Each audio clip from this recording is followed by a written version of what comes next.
Welcome back to the Physique Development Podcast. Today we have a very exciting episode because we are officially introducing the newest coach on Physique Development team, Brittany Brown, and I'm so excited for you to get to know her. Brittany didn't grow up athletic. Like so many women we work with, her story starts with frustration, confusion, and a desire to change. After having her daughter at a young age and feeling completely disconnected from her body, what started as 17 magazine ab workouts and Beachbody DVDs turned into a full-on deep dive into understanding health, movement, and nutrition. She earned her ACSM certification in 2018 and got her start coaching at a gym in Greenville, South Carolina, where she built a strong foundation in both training and client relationships. In 2019, she took things to the next level, moving to Columbus, Ohio, stepping into a lead trainer role, mentoring other fitness professionals, and helping hundreds of clients transform their lives. She also earned her Precision Nutrition Level 1 certification to sharpen her behavior-based coaching skills. After the pandemic reshaped the industry, Brittany transitioned her business fully online and never looked back. She's also brought her energy and leadership into the group fitness world, teaching at CycleBar, RowHouse, and the Lagree Method in Dublin. But what makes Brittany such a perfect fit for PD is more than her resume, it's her heart. It's her passion for helping women feel at home in their bodies again, especially during life transitions like postpartum or perimenopause. It's the way she combines grace and accountability, education and empathy, strategy and soul. In this episode, we'll dive into her own transformation, her perspective as both a coach and former PD client, and why she's so passionate about being a voice of reason in the fitness industry. We're so excited to welcome Brittany to the team. Hi, I'm so excited to be here. Yes, we'll go ahead and dive into things here. So I know I gave a little bit of a background here, but we'll start from the beginning of just being able to give a little bit more insight on how did your personal journey with fitness begin? So in high school, I didn't do sports. I really just did cross country for like the t-shirt, for the jersey, and to have some community.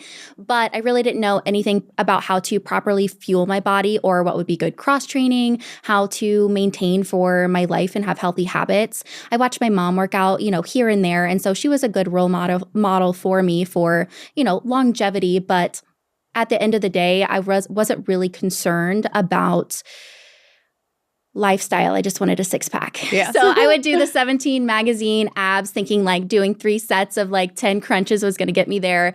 I was on Tumblr looking up workouts, having like thinspo, it was like the early 2000s. Yes. So it was all about how small can you be? And so that bled into like the rest of my life really. And then I had my daughter really young. I was 18. And so when you're that young and your body goes through so many changes, you don't know where to go from there. And I just didn't recognize my body anymore. So I really started diving into that was 2013, 2014 fitness, Instagram, heat up your Quest bar, one carb waffle. Yes, Amanda Bucci for sure. So that was that era where I was learning a lot and I was watching a lot of YouTube videos about macros and just how to fuel properly. And I started going to the gym. I started doing Beachbody, and that really helped with portion control. It helped with getting me introduced to weightlifting. And after I did the 21-day fix, I had lost 10 to 15 pounds. And so it was pretty significant for me, but I had no idea how to maintain it without just doing the same thing over and over and over again. So I ended up in the gym. I'd spend 2 hours there with my polar heart rate monitor around my chest and trying to burn as many calories as I can, trying out all the different machines. And then eventually I saw at our local community college, they had a personal training program that was about 9 months long. And you had the courses and you had a clinical. So you got to learn hands-on how to weightlift and all about all the questions that I had. And I really didn't have any direction at that point from a career standpoint. I'm just trying to figure it out. I'm 20, 21 years old. And so I start in that course and everything changed. My mentor, my professor through that was fantastic. She's a vegan bodybuilder. She helped me so much. And I learned a ton through that. And I just really found my love for fitness and learning how it affected me inspired me to help other people kind of sort through all the information out there. Yeah, I love that. And it's actually when I was in college, I had a different career path set up. And then it was something that I fell in love with fitness, and they were doing a course for becoming a CPT. And that's how I got started, was doing that course through my college. So I love that. Cool. What was the biggest mindset shift you experienced between your early approach to fitness and then how you see things now? Early approaches, I was all or nothing. I was all in or all out. I'm either doing this program all the way through through and not missing a single day, not missing a single calorie, or I had to quit. And I could really go balls to the wall, but then I would burn out. Now it's more of, okay, hey, I can be sustainable with this. This is not something where I'm just trying to lose as much weight as possible, as fast as possible. I understand that this takes a long time. So I'm willing to put in more consistent effort with something that works with my life versus trying to fit myself into what I thought I was supposed to be doing. And how did becoming a mom at a young age shape your relationship with your body and self-care? That was one of the best things that happened to me because I was so cognizant of how my words and my actions about myself affected her. And especially having a daughter and knowing, what, especially with social media and what they're exposed to, just being really cognizant of focusing on things outside of the physical. And so that really also made me stop saying negative things about myself and made me focus on, hey, what are some great qualities about myself that are just outside of how I look? Because I will always change. I love that was something that was able to really make you be aware of that instead of with a lot of women, it obviously pushes them the other way of just being more negative about their own body because it's a moment that you feel like you lose a lot of control or what you're used to because you are in a brand new body and especially in your circumstance of just like being lost of like, what is this next step for me? So I love that you were able to turn to really being able to be cognizant because I know for a fact that's shaped your daughter's life of just not hearing you talk negatively about yourself all of the time. And that's such a positive role model for her altogether. Yeah, it's great. And in the beginning, you're like grieving your old self in a way. So like there is a transition to it, but the bounce back culture is starting to hopefully go away now. We'll be a part of getting that out to the side for sure. And was there a specific moment when you took this course? Was it something that you were taking because you're like, I want to become a coach? Or were you taking it because you're like, I just want to know how to do this for myself? So what was that moment that you finally knew, like, I want to really become a coach? I took that because I wanted to learn about it. I had an idea that maybe I wanted to be a trainer, but I didn't know how that like actually worked. I knew nothing about it other than the Gold's Gym down the road. Then I got a few weeks into it and I remember learning the fact that carbs hold on to more water than any other macronutrient. And that's why low carb diets people really think it works well because they lose so much so quickly. That was like the clicking point for me where I was like, oh, there is so much more to this. And it's like so easy to find this stuff out. I want to help I want to tell the world about it. I want everyone to know and to simplify it. Yeah, that was similar to when I got into fitness as it really just started because I wanted to lose weight. And like you said, of just wanting a six pack, I used a lot of Tumblr and like Pinterest stuff as either saving for inspiration of how certain women looked or being able to save the ab workouts and just do this. And you get lean toned legs and all that jazz. And then as I started learning more and more, it just felt like this is information people should know. This is stuff that like is blowing my mind because I had only known it as, oh, I have to restrict myself. I have to be miserable or I'm just never going to be built that way. Like I was never the thin girl growing up. I was always I had a lot of petite friends that were like 5 foot nothing and also weighed below 100 pounds. And with me being at 5'5" when they're 5 foot and then my weight obviously reflecting that differently as well, then it was something where it was always of like, oh, my body's not going to be that way. And it was just the more knowledge that I got, I was just like, I really do need to scream this from the mountaintops. I need as many people to understand this so that they don't feel as lost as I did before. And I just really relate to that from you. And I'm glad that that was something that really was part of it that inspired you to be a coach. So were there any early misconceptions you had about fitness or coaching that you've since let go of? I, in the beginning, was a big fan of doing as much cardio as you possibly can to enhance your calorie deficit. Now I look at it as more of it's a tool in your toolbox. Utilize it when you need it, not just because you can. And then outside of that, I definitely subscribe to the mindset of we all have the same 24 hours in a day. Then I had a daughter and all of that changed. So I definitely was like, hey, don't make excuses, like get this done. And now it's moved towards, okay, how can we make this work for your life? And maybe it doesn't look like what you thought it was going to, but what's sustainable for you. And talking about moving and cardio, what's one of your favorite ways to move your body when you're not just in the gym lifting weights? Biking. My partner and I love biking. Well, I just recently got into it. We did like a 23-mile bike ride yesterday. Gosh. I got a little sunburn, but it was so fun. We biked from Pal down to the shoe and then back, and it was a blast. That's so fun. I was about to say, is it biking on a bike, like in a stationary bike? I couldn't even think of the word stationary, or out and about. So do you guys have road bikes? Yes. Okay, that's fun. Yeah, we have normal bikes that we need to get the tires blown up so that we can start riding them again just around town. But I think biking is truly so fun because never say never. I don't think I'll ever be a runner. Like that just is not going to be me. But I'm like, I could get into biking for sure. But what Alex wants to do is he's like, why don't you come on my runs with me and you like rollerblade? And I was like, I could do that. I just won't run. That's just where I draw the line there. Oh, goodness. And how do those activities like biking, and I know obviously within also doing Lagree, how do those help you stay grounded outside of the structured fitness that you do? It makes it fun and it makes it feel more like a lifestyle rather than I have to go to the gym and hit all of these things and progress. And while that's fantastic and I'm really passionate about that, it's also nice to challenge my body in other ways that is more for longevity. And I always say, like, I'm training for my old lady body. I want to be able to have independence and mobility and have fun and also show Erica, my daughter, that living an active lifestyle doesn't just mean like a structured workout. It is go rollerblading, go biking, go walking, do whatever makes your heart happy.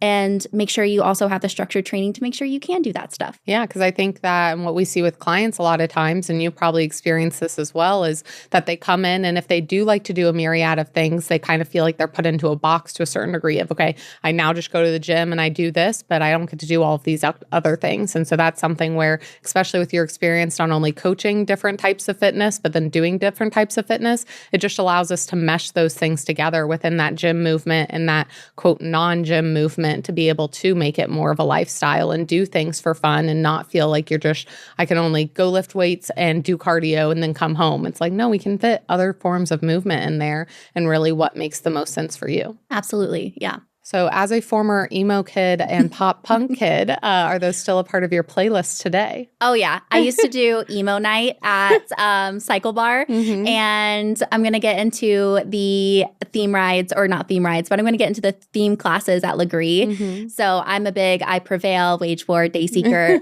100%. Yes. When you had said that to me, I was like, personally, that's not me, but I know multiple other people on the team are very into that. And so it was fun to be able to see you guys just talk about different bands and everything, and be able to dive into that. Which, did you know that there is an emo, what's it called, karaoke night? I think it's at Scully's, or it's somewhere over there that they have every once in a while. Oh my gosh, no. Oh, I'll have to connect you with my sister and her friend, because her friend's like a big like emo punk girl. And so she finds different theme nights like around town to like go and do things. That's so fun. Yeah. My partner and I went to an emo night in Chicago, and it was our first time there together, and it was such a blast. I honestly love karaoke. I feel like we should that's what we should do for a team party, is we should do some karaoke is what we should do. But I know that you also got hooked into Fourth Wing. Was there a certain book that got you hooked, or was Fourth Wing the thing to get you hooked into reading again? Fourth Wing was the thing that got me hooked into reading again. Well, I should say, I have to start off with like an easy book that like gets me back into it. So it was a very short story. I can't remember the name of it, but it got me back into the groove of reading. And then Fourth Wing was next, just because I knew it was going to be a longer book, a heavier story. And I love Harry Potter. I love like all the fantasy books, but I just needed like a palate cleanser to get me back into it. But I am obsessed. I'm waiting on Onyx Storm. I have the physical book, but I am addicted to my Kindle. Oh, I love my Kindle. Don't even get me started on the Kindle. I can't even read a regular book right now. I'm just like, I need to wait for the digital copy. Yes. I was going to ask if you were updated on Onyx Storm, but not yet. Well, we have a whole spreadsheet of our theories and everything. So once you are done with Onyx Storm, we can discuss.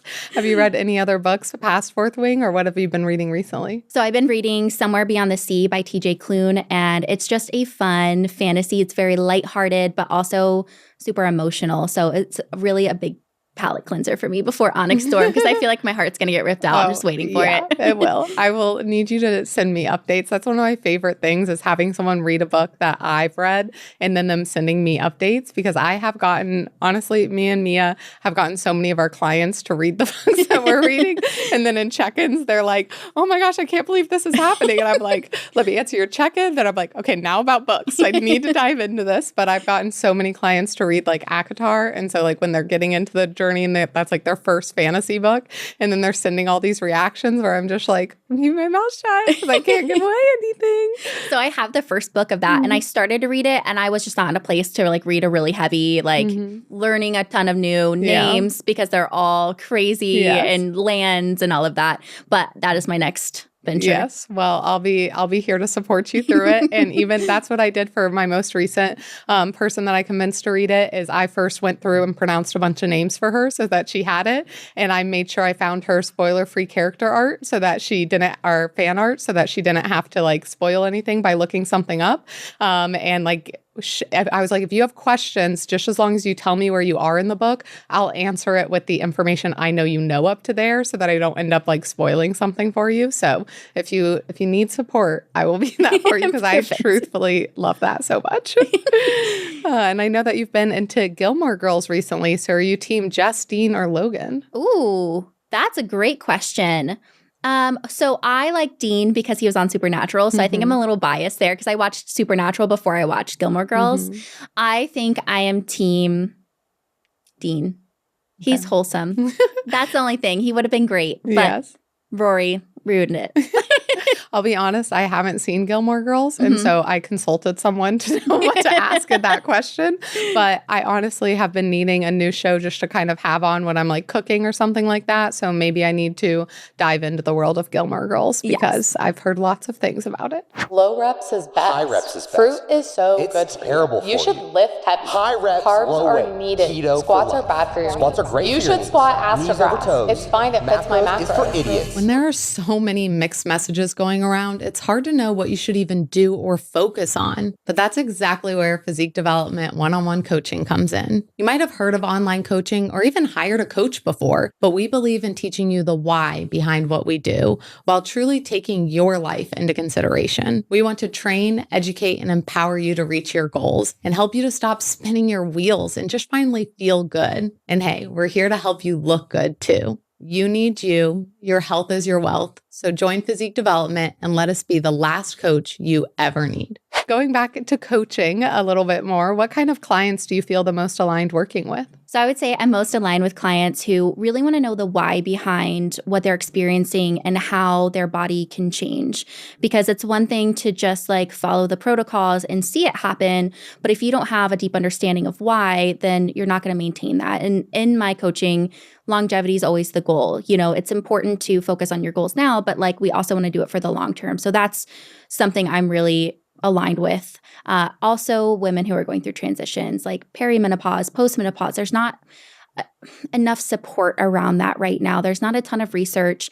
There is some, and that is helpful, but predominantly you're going through this life change that you feel alone in and you feel isolated, and doctors aren't listening and they're just telling you, you know, just get through it. It's a whole hormonal change. And so I like to be that support for those people because I also understand that this is a big life change for them. Yeah. And we see a lot of doctors just tell women of like, you go through this is how your body is from now on. You can't really make changes. And so it's really special to be that support, not only to be able to explain things to them and show them that, but to also show them that they can be able to get those changes and they're not stuck in a body just because they've hit a certain age or just because now they're going through this time in their life. So what's something that you wish more women understood about perimenopause?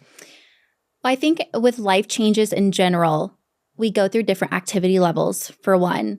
You know, we go through high school, college, we're pretty active. Then there's a pretty big activity drop off when we go from college to a 9 to 5. And then activity level tends to drop. And so, and that's with our daily movement and exercise. You have more responsibilities. You're a mom, maybe you're a grandma, maybe you have like, you're still working and you're trying to balance all of this. But weight training, will change your life. And if you start doing that early enough, you will not deal with so many issues down the line. And also, just from a disease prevention standpoint, keeping the weight training, keeping active, because if you stop using it, you lose it. And that's so true. And it's so much harder to establish that habit when you've entered into a place where you're already struggling. 100%. And that's something that I remember talking about with my parents, because I was training my dad at one point and I had him do like a glute movement. And he was like, I'm not trying to get like huge glutes. And I was like, listen, you need glute tissue, period. Like you need a maintenance volume, because as you age, like it's just easier to lose muscle. And it's also something where you're having these aches and pains that can actually be prevented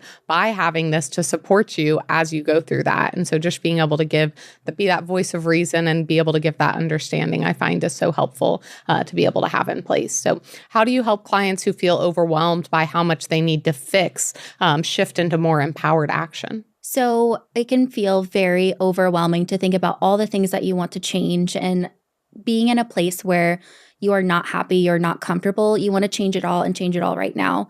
But if you really break it down into like the big pillars, the things that will get you seeing movement without doing all the things at once. Because I find if we try to do that, we're doing it all at 50% when we can do a few things at 80, 90, 100%, and that will move the needle further. And then we can add things in later. And what would you say are some of the most important things that you teach that go beyond just training and nutrition, of just here's your macros, here's your training? What does that look like for you? Definitely mindset and how we talk to ourselves.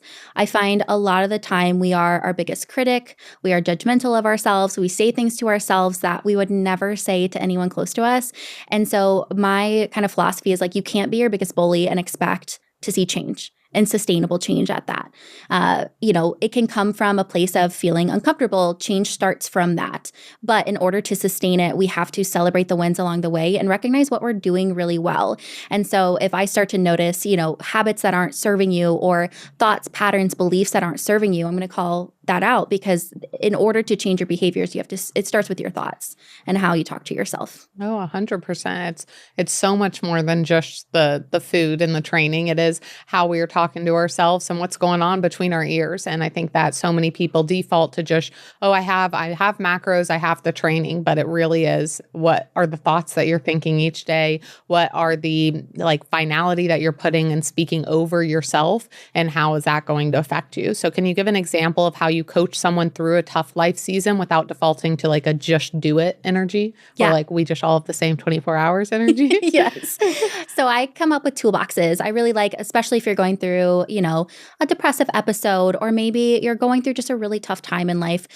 Having a toolbox of things that you can pull from in those times can be helpful, because we know life is ebbs and flows. It's going to go, you're going to have your high highs, you're going to have your low lows. But if you are prepped with things that make you feel good and that are manageable for you, it makes it a lot easier. So if you can think about the top 3 non-negotiables that you can have for yourself, of maybe I just get outside and go for a 5-minute walk. Maybe I don't even put a time limit on it and I just step outside today. Can I, order meal prep this week instead of prepping for myself, and just make my life so much easier, and think about future you while you're doing it. What's going to make your day, your week, your month easier when you're going through a tough time? Mm-hmm. I'm always thinking of how I can help out future Sue, because that moment when you did something and then you're like, oh my gosh, I'm so glad I did this. Yeah. That is such a good feeling. And I think about that all the time when I'm like, what is going to make future me so happy to be like, she did that for me. Yes. She really showed up, because I used to think of that's just future Sue's problem. Yes. And now I'm like, how can I help her with the solution instead of being the problem actively? Because I'm like, that's not my problem. That's future Sue's problem. And how do you personally balance that grace and accountability in your own life? So something I've really embraced over this last year is not missing twice. If I don't do something today, if I don't live up to my standards, I don't hit my steps today, or if I don't hit my water or get my workout in, that's okay. I'm going to figure out what happened and why that happened. I'm going to make sure that doesn't happen again tomorrow, because the more habits, behaviors that you miss and you continually let that slide, that's going to ingrain the behavior of not doing that thing. And I just don't want that to be my life. But I also can recognize life's going to happen to me. And if I constantly shit on myself, I'm never going to do the thing. So just giving myself the grace of life can happen, but the accountability of okay, make sure it gets done tomorrow. I love that because I do feel like it is such a fine balance. And that's what I struggled with a lot, was kind of getting into a spiral of just guilting and shaming myself, and then feeling like I needed to punish myself so much by feeling the amount of guilt that I felt, instead of just being like, I just won't miss it tomorrow. And it's such a freeing feeling to just be able to have that mindset, because you're not wasting the time being down on yourself. You're not being down on yourself, and you're finding the solutions moving forward. And so it just makes life feel so much simpler and honestly easier, because you're not working against yourself as you're going. Now, you actually were a client of PD before becoming a coach for PD. So what was that experience like? Oh, it was great. It was super transformative for me from a client standpoint, but also a coaching standpoint. I came to PD when I was really burnt out, and I did not want to do my own programming. I didn't want to think about my nutrition. I just wanted to execute and actually see results. I was coming from a really tough job, and I was just, like I said, completely burnt out. So Katie really simplified my nutrition and my workout so that way I could just execute. But she also explained the why behind what we were doing. So that way, yes, I'm motivated by the end goal of what I wanted, but also excited about the process along the way, and really get to see how it applies to my body in real time. So that was a really cool moment for me to just nerd out and see like what changes I could make. But she did a great job of like telling me when I was being too impatient, or I was being, it's so funny because I say this to my clients all the time of like, you got to give this time. It's not going to happen overnight. But when you're putting in the effort all the time, you want to see immediate results. Everything we do now is like instant gratification. Yes. So just that practice was really helpful for me, and Katie did a good job of slowing me down. Yeah. And you mentioned of it changing how you coach. So how did that time as a client really change the way that you coach others now? I would say a lot of what Katie explained to me connected more dots than I had connected on my own. And so being able to also connect those dots for other people was really rewarding. And then it just led me down a path of like more continuing education and just more satisfaction out of what I did, along with being more empathetic and being more understanding of like, hey, I know you're going through a lot. I also get impatient. I also, struggle with life things happening. And now I can recognize slowing down really helps you to like speed up in the end. And what was even the reason that you decided to be able to reach out to PD to begin with when you were looking at other coaches? So I have used PD for a long time as a resource. I've watched the YouTube videos, the training videos, podcasts, all of the things. And so I really looked at PD as the gold standard for training clients and lifestyle habits that were science-backed and also realistic. And I just had so much trust in you guys and PD as a whole that I was like, Katie was actually my first official coach. I had a Beachbody coach, but we don't talk about that. Katie was my first official coach, and I even left PD thinking I can't hire anybody else. I have not hired anybody else since and I even came back to Katie. Because it was just such a great experience and I learned so much. Well, we loved having you as a client. And now I hope that someone's listening to this, and this may be the thing that pushes them over the edge to be like, you know what? I've listened to enough podcasts. I've watched enough videos, and I do know that this is the next step for me. And maybe they'll even end up on your roster, which would be so fun to be able to come completely full circle on all of that. So what would you say to someone who's on the fence about hiring a coach? I definitely get the feeling of being afraid to put yourself in a vulnerable position and trust somebody with your body, because that is one of the most vulnerable things that you can do. But at the same time, you want change. You know you want it. You're listening. You're trying to apply it yourself. I want you to think about future you. 3, 6, 9 months down the line, a year from now, are you going to be kicking yourself for being in the same spot and not taking that leap? Because at the end of the day, you've probably been telling yourself that you're going to change for the last few years. And if you would have just taken the leap, gotten out of your comfort zone, you'd probably be there right now. And I've had that conversation with myself multiple times of like, if I would have just started 6 months ago, I'd be in the spot that I wanted to be. If I would have just continued the program I was doing, I would be X, Y, and Z. And, at a certain point, you just get tired of kicking yourself for not making the choice that you know you need to make. 100%. We even had someone recently who I had the call with her, and she ended up working with Coach Mia, and she sent me a message and just was like, my only regret is that I didn't do this sooner, because she had seen changes that she hadn't seen in over 2 years that she had been trying to see change. And she was like, I could have been 6 months ahead of schedule. I could have been maybe even a year ahead of schedule if I just got out of my own way. Was there anything that held you back before hiring your first coach, especially with you being a coach as well?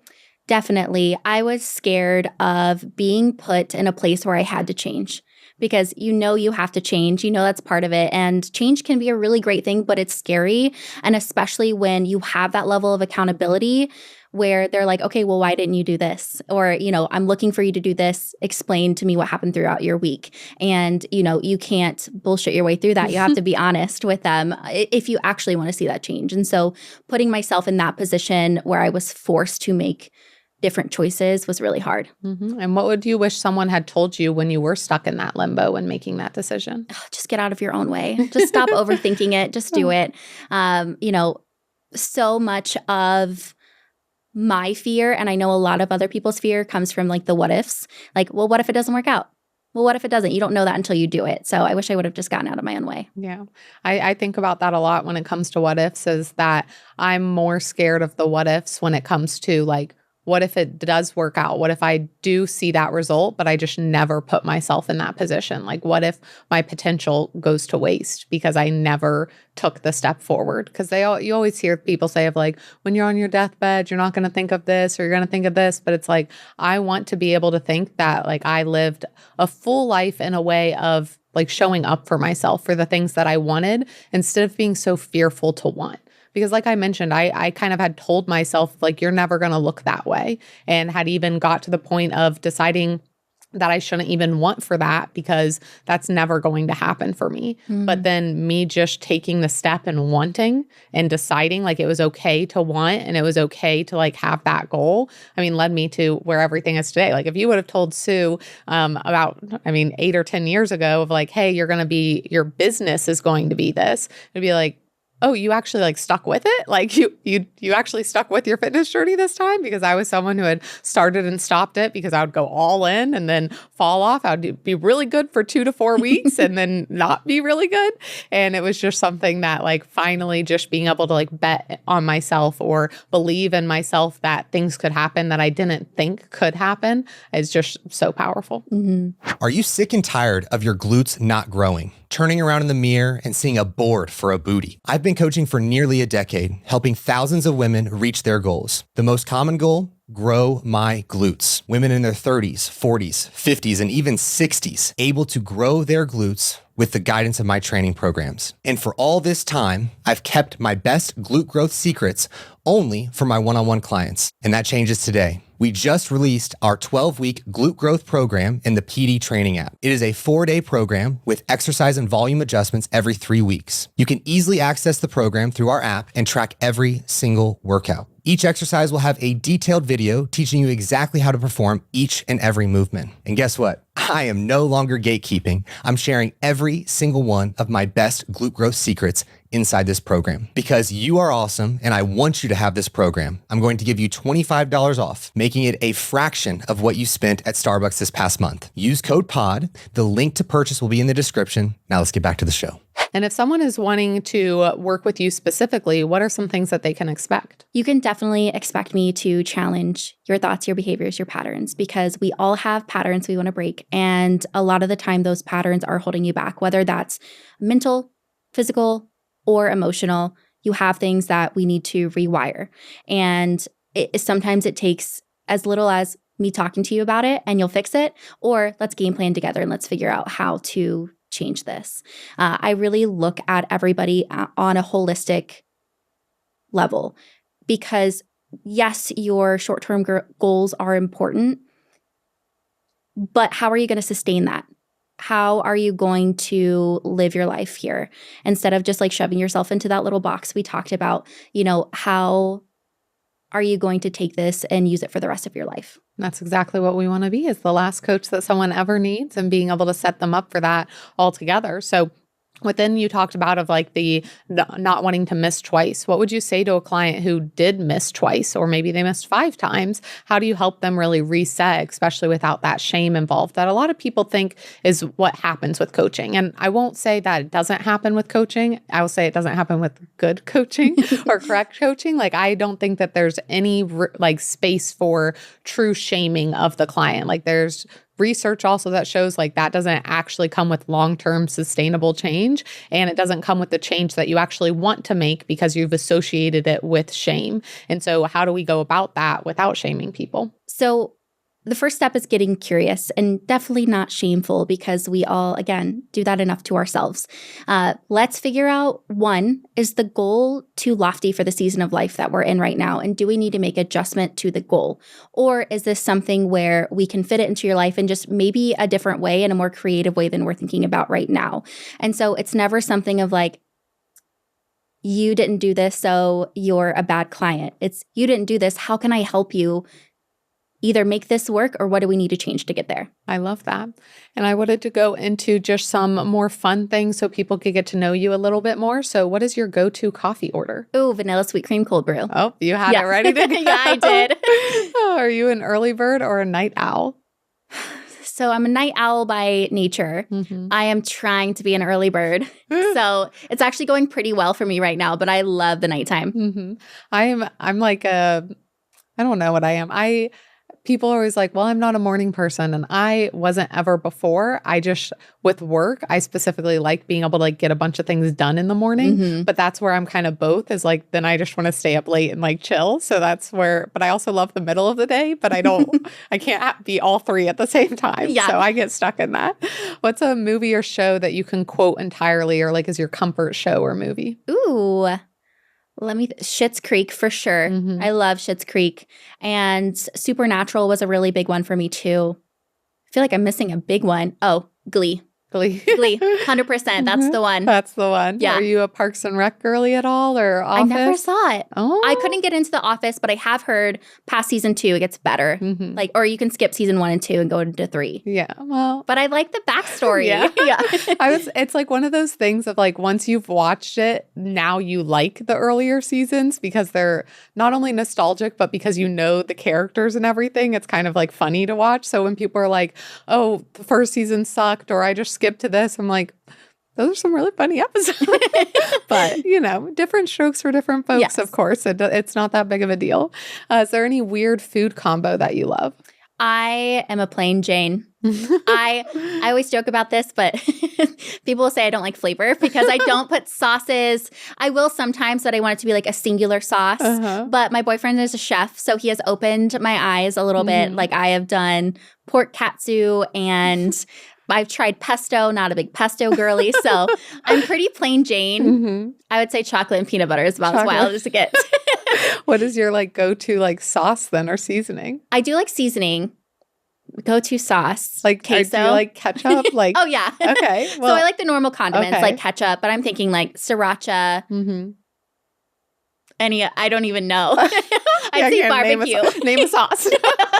I know. I would probably say that anything, like, I'm not a huge sauce person, like, but if it's a hot sauce, like hot sauce is something that I really love. Like ketchup and hot sauce always have a place for me altogether. Yeah. But, what is your go-to karaoke song, even if it's just in the car? I was going to say, fun fact, I've never done karaoke, but the Eminem song, oh my God, Is of it course. Love the Way You Lie? No, but that's a good one. So Eminem, Look at Me Now.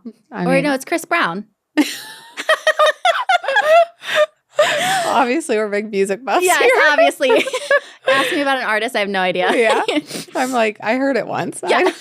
I'm so bad with that. That's why, honestly, I literally do this with listening to like just a few artists so that I'm like, I know these artists. Like, they're my top artists for like Spotify Wrapped the past 4 or 5 years have been like the same 4 or 5 people. And so I'm just like, oh, those are just the people that I listen to. Or even with jewelry, I see jewelry from different brands and I'm like, oh, I should get that. And then I'm like, no, it's so nice. Whenever someone asks me where my jewelry is from, I say, oh, it's all from Cuff by Nano. Like, I don't even have to worry about like, oh, this is from this place. This is from this. It's just like, it's all from one place. spelled the same. like, that's where I know it's from, and that's where it'll be from. Now, with you saying that you're a plain Jane, are you like a picky eater? Is there any food that you would like refuse to eat, or is like not it for you? I don't like tomatoes. That's about it. Really? I'm really not a picky eater. It's more like and it comes from a place of really enjoying the food itself, like mozzarella sticks. I just like the taste of a mozzarella sticks. The extra marinara sauce doesn't do anything for me. I'm like, I just want to taste the food as it is. Yes, fair. I'm just like, mustard is not it for me, or like dill or pickle situation is just not in my food palette personally. Do you remember what your first AIM handle was? Yes, I actually still have an AOL email. It's Britt Brown. It was Britt Brown 13. I like stayed true. Actually, it was Britt XXXILY. And my Always mom had to have XOXOILY, something fun in there, of course. I think that we should go back to that for Instagram handles and just make them fun again. Like make Instagram fun again. What would you say is your most used emoji? Ooh. The pink heart. Pink heart. Or the heart hands. I use the heart hands a lot. And like, this is probably like chuggy I've just learned is like the laughing emoji to the side. Like or just the laughing emoji in general. I heard that's like really old school to use. And I'm like, that's like my top one. I started to use like the skull and I was like, this doesn't feel authentic. Well, I'm just going to do the laughing. Skull for things that I'm literally like, I'm dead. Yes. But then for like other things, I'm just like, ha ha ha. So it's the laughing emoji. Yeah. But, it makes perfect sense to me. I start to see things of like, there's a few people that'll pop up on like my reels and they're like middle school teachers and they're talking about like, here are the words that I've heard today and like, here's what they mean. And I'm like, I'm still stuck on slay. I still use the laughing emoji. I still use LOL. Like I really haven't expanded my horizons. And I remember being in, maybe it was college. I was just like, why can't people keep up with these things? Like, it's not that hard. And now I'm like, I don't care to keep up. No, like, I'm worried about other things. I don't have the time and I don't care. Like, it's fine if I'm out of the loop as long as the people that I'm talking to know what I'm trying to say. Yes. Then I'm cool. So I don't really talk to a lot of, middle schoolers or high schoolers on a day-to-day basis. So I guess I don't have to worry about being called, chuggy or something. And it might be chuggy to use the word chuggy. I don't know at this point. Probably. Yeah. If you could have dinner with any fictional character, who would it be? I don't want to sound chuggy and say Harry Potter, but fun fact, I've never read Harry Potter. Really? I have a tattoo. What is it? It just says always. Have you ever seen the movies? I've seen some of them. So they have like the Deathly Hallows as the A, and then it's always, which is from Snape. Yeah.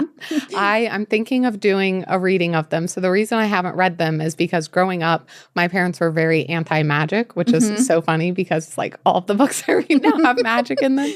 So we weren't allowed, actually, we were never believed in Santa. Fun fact also as well is that they just thought that once we found out that Santa wasn't real, and then we were also like learning about like Jesus at that time, that we would think like miracles and Jesus wasn't real too. And so they were just like, we're not going to do the magic thing. And so we weren't allowed to do like That's So Raven. We weren't allowed to do like Harry Potter and some of the more magic things. So it's kind of like, they say if you didn't like get into it at a certain age, then you're kind of past it. I don't feel technically like I'm past it, but I am to the point where I feel like everyone's in on the fandom and then I'm just like there. So I think I've watched maybe one of the movies, but I haven't like fully gotten into them. But I feel like it's kind of like, especially being a reader and a fantasy reader, I feel like it is a rite of passage that I need to read them and to be able to get into them. That's like such good friendship. The story's great. Oh, it's awesome. Yeah, because I never actually read Twilight or anything either. I just read my first vampire book like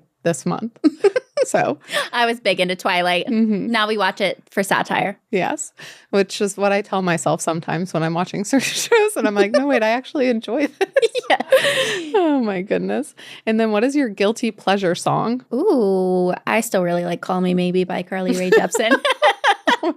That was probably one of the last things that I would have guessed that you said. But, it's honestly a banger. It's a banger. If it can get stuck in your head, then I remember just driving around. What would that come out when we were in high school? Yeah. Yeah, it was high school. Yeah, I remember driving around in my car, like in the high school parking lot and like singing that song. Yeah, it's just never gotten old. Yeah, I love it. Well, thank you so much for joining us today. I'm so excited, obviously, to have you on the team for good. So if anyone's listening to this and you're like, man, Brittany is so cool, we also think that. But if you want to work with her, we'll have the inquiry link down below and we can get you started with Miss Brittany and join Team PD. So thank you so much for joining us and welcome to the team. Thank you.